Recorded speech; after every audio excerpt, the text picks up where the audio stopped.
Hello दोस्तों, एक बार फिर से मैं आपके लिए लेकर आ गई हूँ एक और आंगनवाड़ी भर्ती जो कि आपकी राजस्थान से रहने वाली है। राजस्थान के अजमेर ज़िले से आपकी यह आंगनवाड़ी भर्ती रहने वाली है, जिसके बारे में हम इस वीडियो में बात करने वाले हैं।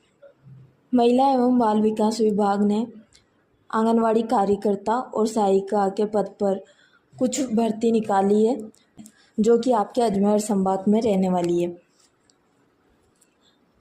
अजमेर ज़िले की विभिन्न ग्राम पंचायत में यह भर्ती निकाली गई है।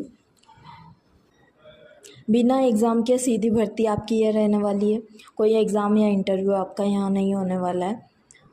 इस वीडियो में मैं आपको इस भर्ती के बारे में पूरी जानकारी देने वाली हूँ, जैसे कि क्या आपकी यह भर्ती रहने वाली है, इसके लिए जो नियम व शर्तें क्या रखी गई है, कौन सी महिलाएं इसके लिए योग्य है, यानी कि कौन सी महिला इसके लिए आवेदन कर सकती है, कितने पद आपकी इस भर्ती के रहने वाले हैं, आवेदन कैसे किया जाना है, कौन कौन से दस्तावेज़ों की ज़रूरत आपको इसके लिए अप्लाई करने के लिए पड़ेगी, इसके अलावा कितनी आपको सैलरी यहाँ पे दी जाएगी, इन सभी बातों के बारे में हम इस वीडियो में बात करने वाले हैं। तो अगर आप अजमेर संभाग से हैं और एक महिला हैं और आंगनवाड़ी की जॉब के लिए इंटरेस्टेड हैं तो इस वीडियो को पूरा एंड तक ज़रूर देखिएगा। दोस्तों, जैसा कि आप जानते हैं, राजस्थान में कई ज़िलों में आपकी जो है आंगनवाड़ी भर्ती इन दिनों में निकली हुई है। इसमें जयपुर, चित्तौड़, अजमेर, बूंदी, टोंक, जैसलमेर, जोधपुर, उदयपुर, सीकर, झुंझुनू, कोटा। लेकिन इससे पहले कि इस भर्ती के बारे में हम और जानें, मैं आपको बता देती हूँ कि राजस्थान के कई ज़िलों में जो है आंगनवाड़ी भर्तियाँ हाल फिलहाल में निकल कर आ रही है। इसमें आपको राजस्थान के कई बड़े छोटे सभी तरह के ज़िलों में जो है भर्ती देखने को मिल जाएगी।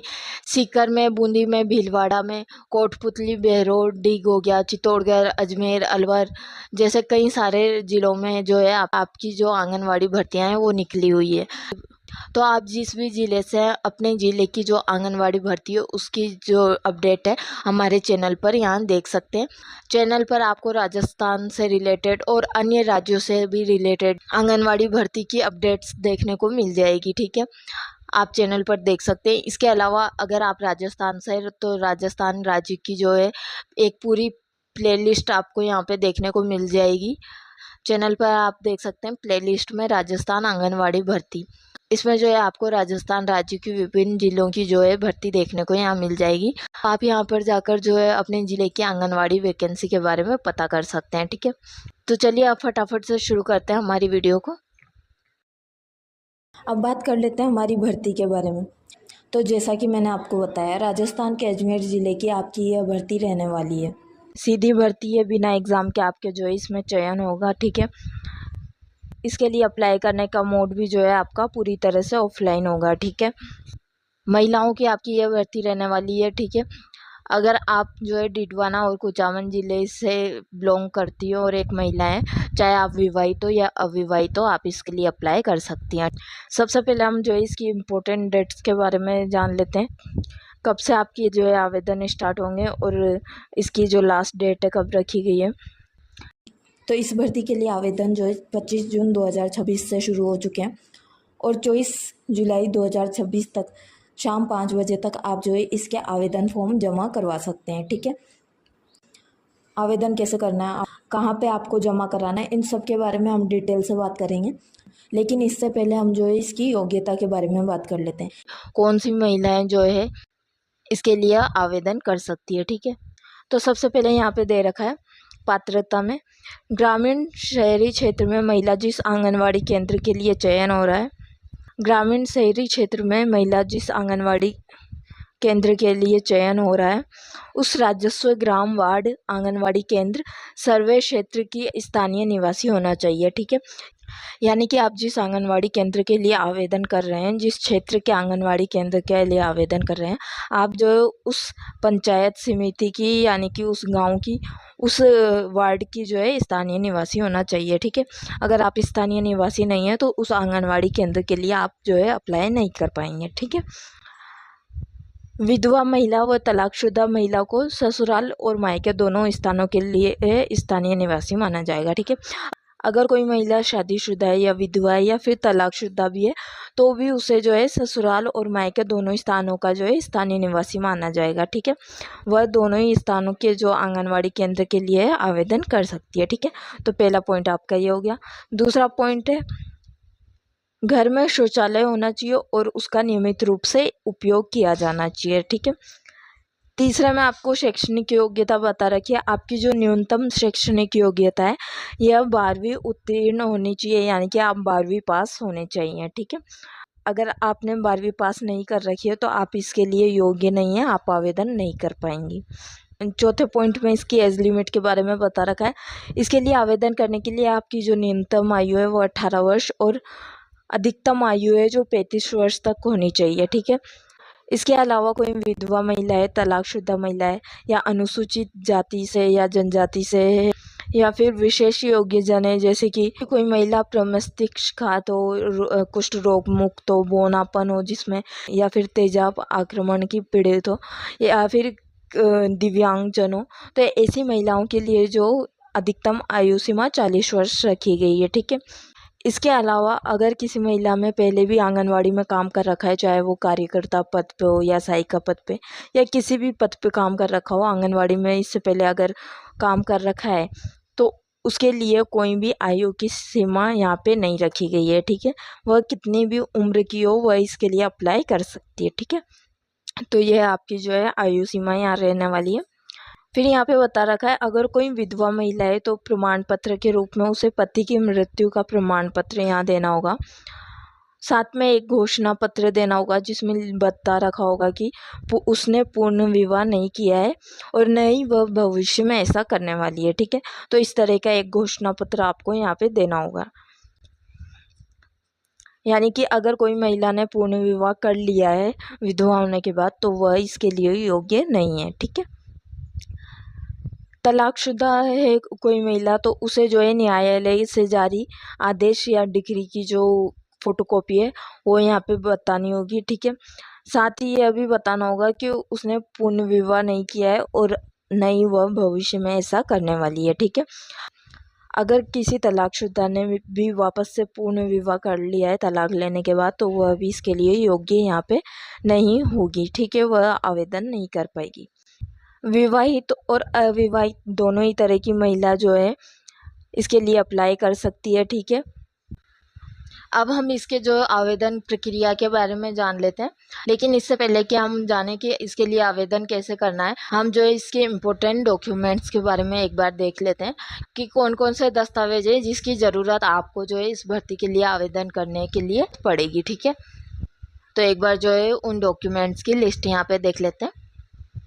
तो सबसे पहले आपका आता है शैक्षणिक योग्यता संबंधित सभी अंक तालिकाएं और प्रमाण पत्र, यानी कि आपकी जो है शैक्षणिक योग्यता यहाँ पे 12वीं पास रखी गई थी तो आपको जो है 12th क्लास की अपनी मार्कशीट की फोटोकॉपी यहाँ देनी होगी। ठीक है, इसके अलावा आपके पास जो भी शैक्षणिक योग्यता हो और दूसरी जो भी आपने कर रखी हो, जैसे ग्रेजुएशन कर रखा हो या फिर एजुकेशन में आपने और कुछ भी कर रखा हो कोर्स वगैरह, तो आपको यहाँ पे उसका सर्टिफिकेट या डिप्लोमा या मार्कशीट यहाँ पे देनी होगी। ठीक है, तो 12th ग्रेजुएशन वगैरह ऐसी जो डिग्रियां हैं मार्कशीट है उनकी फ़ोटोकॉपी आपको यहाँ देनी है। ठीक है, बीएड कर रखी हो, एनटीटी भी कर रखी हो, डीपीएससी कर रखी हो, बीएसटीसी कर रखी हो या और कोई डीएलईडी का डिप्लोमा हो, पीजी कर रखी हो आपने, यूजी कर रखी हो, अंडर ग्रेजुएशन, पोस्ट ग्रेजुएशन, तो उन सभी की मार्कशीट, डिप्लोमा, सर्टिफिकेट आप यहाँ पे दे सकते हैं। ठीक है, इसके अलावा सेकेंडरी यानी कि 10th की मार्कशीट आपकी 10th की वो आपको यहाँ देनी होगी। पहचान पत्र आपको देना होगा। पहचान पत्र के रूप में आप जो है अपना वोटर आईडी कार्ड दे सकते हैं, राशन कार्ड दे सकते हैं, आधार कार्ड दे सकते हैं, जन आधार कार्ड या मूल निवासी प्रमाण पत्र, इनमें से कोई भी 2 डॉक्यूमेंट्स आप दे सकते हैं। ठीक है, ध्यान रखिएगा 2 पहचान पत्र आपको यहाँ पे देने हैं। ठीक है, कोई से भी 2 डॉक्यूमेंट्स आप यहाँ दे सकते हैं। जाति प्रमाण पत्र, अगर आप किसी ऐसी जाति से संबंधित है जैसे एसटी, एससी, ओबीसी या ईडब्ल्यूएस, अल्पसंख्यक वगैरह हो गए या हैंडीकैप्ड यानी कि दिव्यांग हो गए, तो आपको जो है अपना जाति प्रमाण पत्र यहाँ पे देना होगा या फिर दिव्यांग होने का जो प्रमाण पत्र है वो आपको यहाँ देना होगा। ठीक है, कार्यानुभव प्रमाण पत्र, अगर आपने पहले कभी आंगनवाड़ी में कार्यकर्ता, सहायिका या किसी भी पद पर काम कर रखा हो, आशा सहयोगिनी हो, साथी का पद हो, किसी भी पद पर आपने आंगनवाड़ी में काम कर रखा है, तो उसका जो कार्यानुभव प्रमाण पत्र है वह आपको यहाँ देना होगा। ठीक है, इसके अलावा ANM, GNM और आयुर्वेद नर्सिंग के जो प्रशिक्षण का प्रमाण पत्र है, अगर आपके पास वो है तो वो यहाँ पे दे सकते हैं। कंप्यूटर सर्टिफिकेट है आपके पास कोई, या कंप्यूटर डिप्लोमा आपने कोई कर रखा है जैसे कि RSC, IT, PG, DCA वगैरह, तो उसका जो सर्टिफिकेट है आप यहाँ पे दे सकते हैं। ठीक है, अगर कोई महिला विधवा या तलाकशुदा है तो उसको जो है कोर्ट से जारी जो डिग्री है वो यहाँ पे देनी होगी प्रमाण पत्र के रूप में। ठीक है, यानी कि तलाकशुदा को तो अब कोर्ट द्वारा जारी किया हुआ तलाक का सर्टिफिकेट जो है वो देना होगा। ठीक है, प्रमाण पत्र। और विधवा महिला जो है उसे अपने पति की डेथ का सर्टिफिकेट यहाँ पे देना होगा। ठीक है, ध्यान रखिएगा इन सभी डॉक्यूमेंट्स की जो है आपको फोटोकॉपी देनी है यहाँ पे। ठीक है, रियल डॉक्यूमेंट आपको नहीं देना है, ध्यान रखिएगा। हर एक डॉक्यूमेंट की आपको 2 फोटोकॉपी यहाँ पे देनी है, और हर एक फोटोकॉपी आपके द्वारा जो है सेल्फ अटेस्टेड की हुई होनी चाहिए। सेल्फ अटेस्टेड यानी कि जो है हर एक फोटोकॉपी पे जो है आपको अपने सिग्नेचर करने होंगे। अगर फोटोकॉपी में आगे जगह है तो वहाँ पे अपने सिग्नेचर कर दीजिएगा, और आगे जगह नहीं है तो फोटोकॉपी के पीछे की तरफ जो खाली जगह है वहाँ पे आप अपने सिग्नेचर कर सकते हैं। हर एक फोटोकॉपी पे आपको अपना एक सिग्नेचर करना है, ध्यान रखिएगा। ठीक है, तो इस तरह से सिग्नेचर करना जो है सेल्फ अटेस्टेड करना कहलाता है। ठीक है, तो इस तरह से आपको जो है हर एक डॉक्यूमेंट की 2 फोटोकॉपी सेल्फ अटेस्टेड करके यहाँ रखनी है। ठीक है,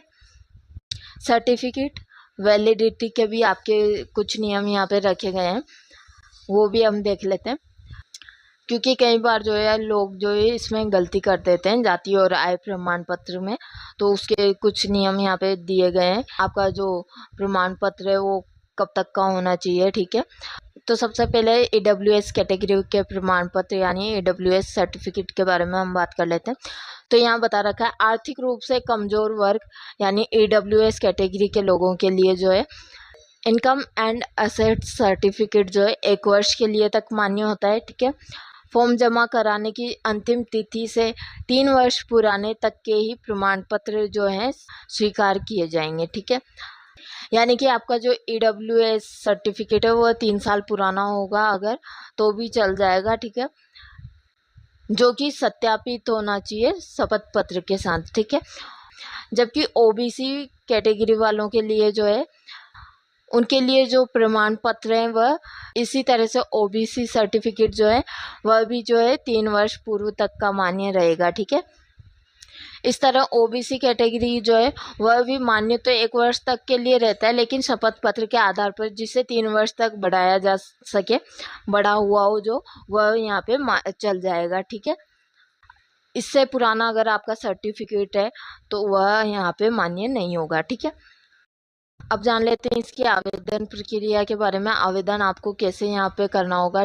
तो दोस्तों, जैसा कि मैंने आपको बताया, इसकी जो आवेदन प्रक्रिया है ये पूरी तरह से ऑफलाइन रहने वाली है। ठीक है, तो इसके लिए सबसे पहले आपको जो है ऑफलाइन रूप से इसका फॉर्म निकलाना होगा, यानी कि इसके फॉर्म की हार्ड कॉपी आपको निकलानी होगी।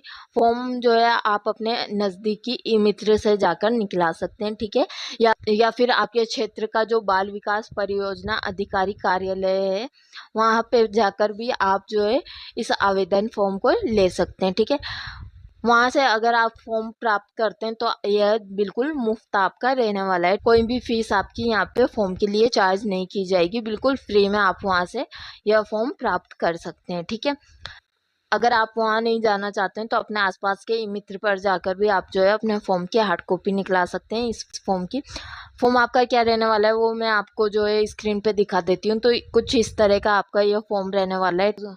अगर आप ई मित्र पर जाकर बोलेंगे आंगनवाड़ी कार्यकर्ता और सहायिका के जो आवेदन फॉर्म है वो निकाल दीजिए, तो वो आराम से आपको निकाल के दे देगा।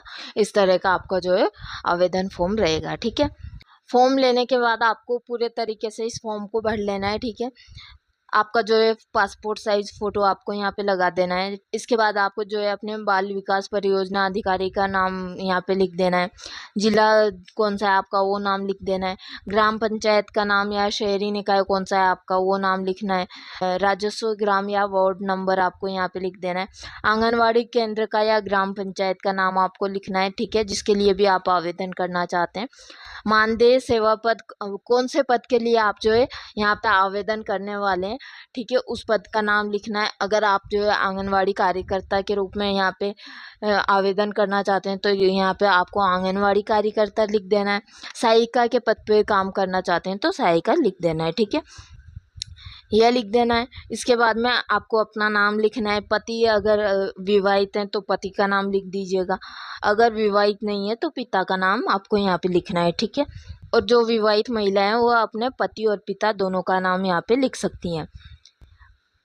इसके बाद में आपके जो है एड्रेस आपको लिखना है यहाँ पे। आप फिर आपको अपना मोबाइल नंबर लिखना है। ईमेल आईडी अपनी लिखनी है। जन्म तिथि यानी कि डेट ऑफ बर्थ आपको लिखनी है। आयु आपकी कितनी है वो लिखनी है आपको, ठीक है। इसके बाद में आपको जो है अपना वर्ग यानी कि जाति यहाँ पे सेलेक्ट करनी है। जिस भी जाति से आप हैं उसके सामने जो बॉक्स दिख रहा है उस पर आपको राइट का टिक लगा देना है, ठीक है। इसी तरह से आपको जो है अपनी वैवाहिक स्थिति यहाँ पे बतानी है। अगर आप विवाहित हैं तो आपके जो विवाह की तिथि आपको यहाँ पे लिखनी है। फिर आ जाती है आपकी जो शैक्षणिक योग्यता का विवरण आपको यहाँ पे देना होगा, ठीक है। तो इसमें से आपने जो भी डिग्री कर रखी है, जो भी सर्टिफिकेट या डिप्लोमा कर रखा है, उनके सामने जो है उनकी डिटेल दे देनी है। कौन से जो विश्वविद्यालय या बोर्ड से आपने कर रखा है, वर्ग आपका कौन सा रहने वाला है, मतलब कि आपने पास क्या किया है, बाकी जो विवरण है पास है फेल है सब यहाँ पे लिख देना है, ठीक है। तो शैक्षणिक योग्यता का विवरण आपको यहाँ पे दे देना है, ठीक है। इसके बाद में आपको जो है कार्य अनुभव के बारे में जानकारी दी होगी। अगर आपने पहले कभी काम किया है तो आपको इसके बारे में जानकारी देनी है। अगर नहीं किया है तो इसे खाली छोड़ देना है, ठीक है। अगर आपके पास कोई अन्य योग्यता हो, कोई डिग्री हो और कोई डिप्लोमा कर रखा हो, आपने सर्टिफिकेट कर रखा हो तो उसका जो है विवरण आप यहाँ दे सकते हैं इसके बाद में, ठीक है। इसके बाद में आपको जो है दस्तावेजों का विवरण यहाँ पे देखने को मिल जाएगा, ठीक है। तो जो दस्तावेज आप यहाँ पे सबमिट करने वाले हैं उसके सामने आपको हाँ लिख देना है, नहीं है तो नहीं लिख देना है, ठीक है। सभी दस्तावेजों के ऊपर जो है आपको संख्या लिखनी होगी 1 2 3 ऐसे। तो जो दस्तावेज की जो संख्या है वो यहाँ पे आपको लिख देनी है, ठीक है। यानी कि कौन से दस्तावेज पे आपका कौन सा पृष्ठ संख्या नंबर लिखा है वो आपको यहाँ पे लिख देना है, ठीक है। इसके बाद आपको जो है यहाँ पे एक घोषणा पत्र देखने को मिल जाएगा, तो इसे भर दीजिएगा। जैसे कि मैं, फिर अपना नाम लिख दीजिएगा। शपथ पूर्वक घोषणा करती हूँ, फिर ये सब पूरा करके यहाँ पे आपको जो है, अगर आप विधवा हैं तो यहाँ पे 5वें पॉइंट में जो लिखा हुआ है मेरे पति की मृत्यु हो चुकी है, तो दिन कब आपके पति की मृत्यु हुई है उसकी दिनांक यहाँ पे आपको लिखनी है। अगर आप तलाकशुदा हैं तो उसकी दिनांक यहाँ पे लिखनी है, ठीक है। अगर आप सेपरेट हो चुकी हैं अपने हस्बैंड से तो वह आपकी डिग्री जो है न्यायालय ने कब पास करी थी तो उसकी जो है दिनांक आपको यहाँ लिख देनी है, ठीक है। अगर आप इनमें से कोई भी नहीं है, यानी कि ना आप विधवा हैं, ना आप तलाकशुदा हैं, ना आप परित्यक्ता हैं, तो आपको यह जो सेक्शन है पूरा खाली छोड़ देना है, ठीक है। जो जो डिटेल आपसे रिलेटेड है वही आपको यहाँ पे भरनी है, ठीक है। इसके बाद आपको यहाँ पे दोनों जगह जो दिनांक दे रखी है, जिस दिन आप ये फॉर्म भर रहे हैं वह दिनांक यहाँ पे लिख देनी है और आपको जो है अपना हस्ताक्षर यहाँ पे कर देना है। हस्ताक्षर आवेदनकर्ता जो भी दिख रहा है दोनों जगह ऊपर नीचे, ठीक है। ध्यान रखिएगा नीचे जो है रसीद दे रखी है, ये आप नीचे देख सकते हैं। रसीद वहाँ से फाड़कर आवेदनकर्ता को दी जाए। तो यह जो रसीद है यह आपको नहीं भरनी है, ठीक है। यह जब आप वहाँ पे फॉर्म को जमा करेंगे तो जहाँ पे आप फॉर्म जमा करेंगे वहाँ पे जो है यह रसीद भरी जाएगी और आपको रिटर्न में दी जाएगी, ठीक है। यह रसीद आपको खुद को नहीं भरनी है, ठीक है। तो इस तरह से आप जो है अपना पूरा फॉर्म भर सकते हैं। फॉर्म भरने के बाद आपको क्या करना है, अपने जो भी डॉक्यूमेंट्स हैं, जो भी आपको बताए थे कौन कौन से डॉक्यूमेंट्स आपके रहने वाले हैं, हर एक डॉक्यूमेंट की 2 कॉपी आपको, जो कि आपकी सेल्फ अटेस्टेड होनी चाहिए, ठीक है, जैसा कि मैंने पहले बताया था। हर एक डॉक्यूमेंट की 2 कॉपियाँ आपको लेनी है और इन सभी डॉक्यूमेंट्स की फ़ोटोकॉपी के साथ अपना जो है एप्लीकेशन फॉर्म यानी कि आवेदन फॉर्म जो है वह ले लेना है और इन सभी को जाकर जो है अपने क्षेत्र के संबंधित बाल विकास परियोजना अधिकारी कार्यालय में व्यक्तिगत रूप से जमा कराना है। ध्यान रखिएगा, व्यक्तिगत रूप से ही आपको जो है फॉर्म यहाँ पे जमा कराना है, ठीक है। अगर आप जो है डाक के द्वारा अपने आवेदन फॉर्म भेजते हैं यहाँ पे, तो वह जो है स्वीकार नहीं किए जाएंगे, यह साफ साफ यहाँ पे बता रखा है, ठीक है। तो आपको खुद को जाकर ही जो है आवेदन फॉर्म यहाँ जमा कराना होगा, ठीक है। कि कार्यालयों का जो टाइम रहता है वह सुबह 10 से लेकर शाम 5 बजे तक का ही रहता है। तो सुबह 10 से लेकर शाम 5 बजे तक आप जो है इसके लिए आवेदन पत्र वहाँ पे जमा करवा सकते हैं। इसके अलावा एक और मेन बात मैं आपको बता देती हूँ जो काफ़ी इम्पोर्टेंट है, कि आपके जो कार्य दिवस रहते हैं उन्हीं के दौरान आप जो है यहाँ पे अपना आवेदन पत्र जमा करवा सकते हैं। सरकारी छुट्टी आ गई या संडे वगैरह कुछ भी आ गया, त्योहार वगैरह आ गया, ऐसे समय में आपका जो है कार्यालय बंद रहता है, ठीक है। सरकारी कार्यालयों की जो है सरकारी छुट्टी रहती है, ठीक है। तो ऐसे टाइम पे जो है आप आवेदन पत्र नहीं जमा करवा पाएंगे। ओनली कार्यालय दिनों में ही जो आप जो है आप 10 से 5 बजे तक अपना आवेदन पत्र जमा करवा सकते हैं। तो इस बात को भी ध्यान रखिएगा।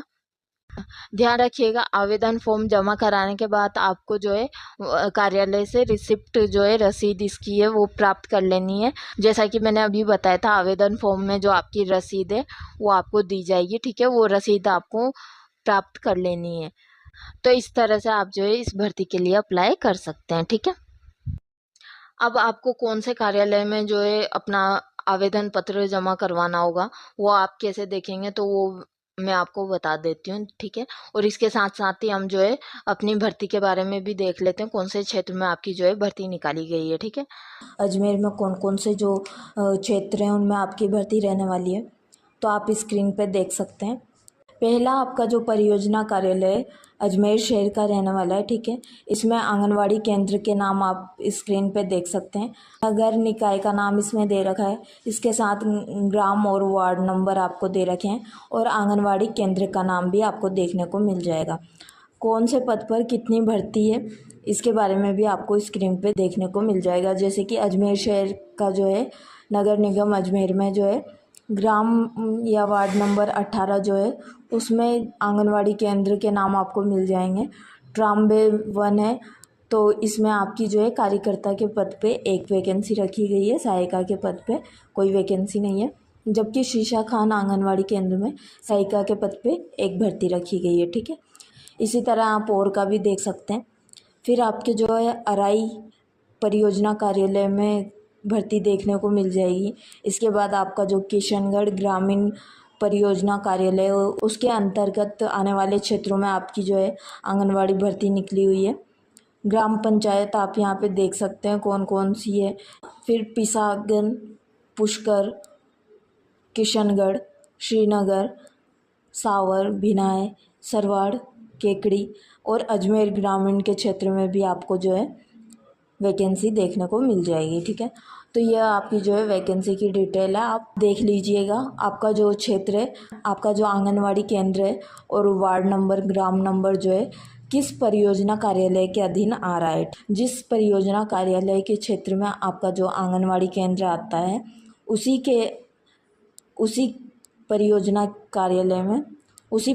कार्यालय में आपको जो है अपना आवेदन पत्र जमा करवाना है, ठीक है।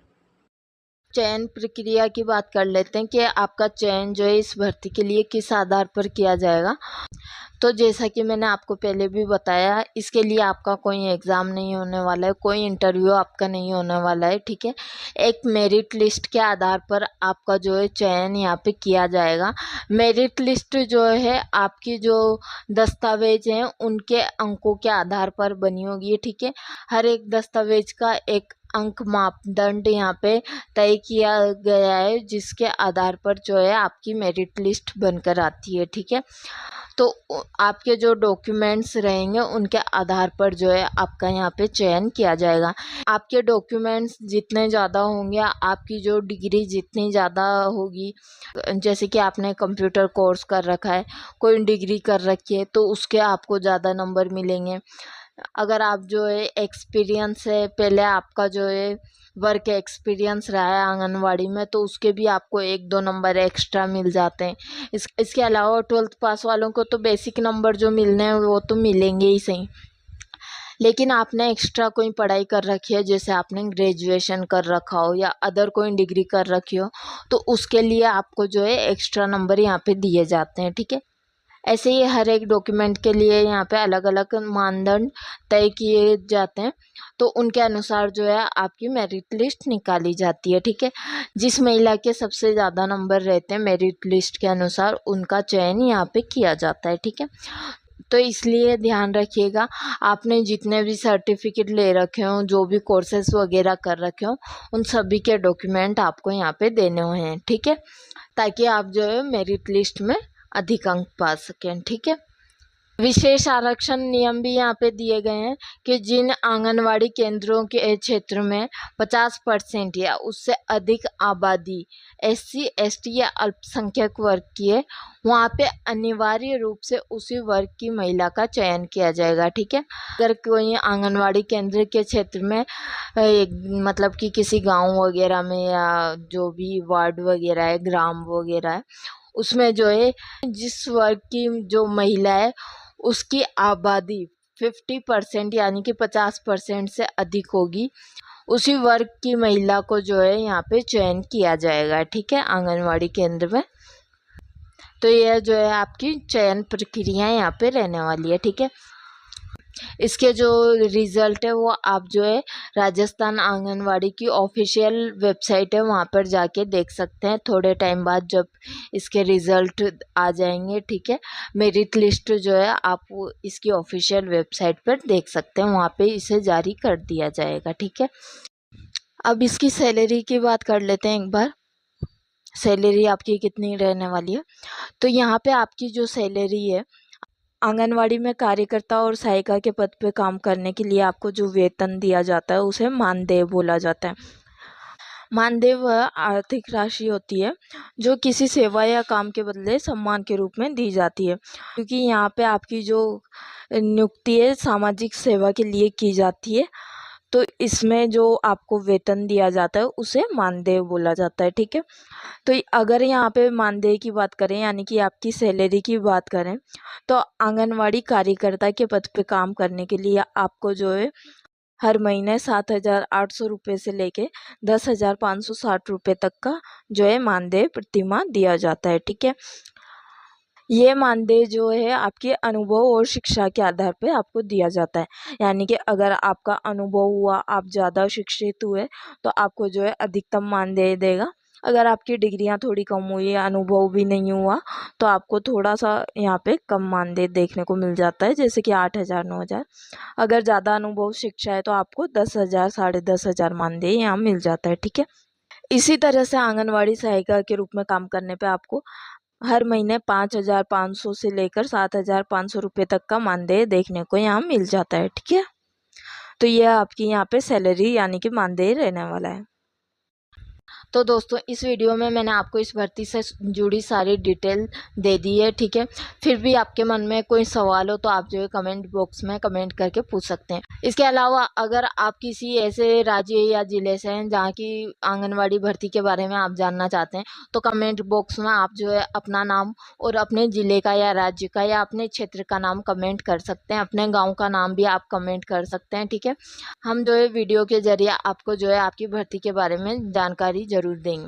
अगर फिर आपके क्षेत्र में कोई आंगनवाड़ी भर्ती निकली होगी तो हम जो है वीडियो के जरिए आपको उसके बारे में अपडेट दे देंगे। ठीक है, तो कमेंट करिएगा अपना नाम और अपने गांव या शहर का नाम। ठीक है, और अगर आपके क्षेत्र में कोई आंगनवाड़ी भर्ती निकली होगी तो थोड़े टाइम बाद आपको इस चैनल पर वीडियो के जरिए अपडेट मिल जाएगी उस भर्ती के बारे में। ठीक है, वीडियो पसंद आया हो तो लाइक कीजिएगा, दोस्तों के साथ शेयर कीजिएगा और अगर चैनल पर नए हैं तो चैनल को सब्सक्राइब ज़रूर कर लीजिएगा। मिलते हैं अगले वीडियो में, जब तक के लिए धन्यवाद।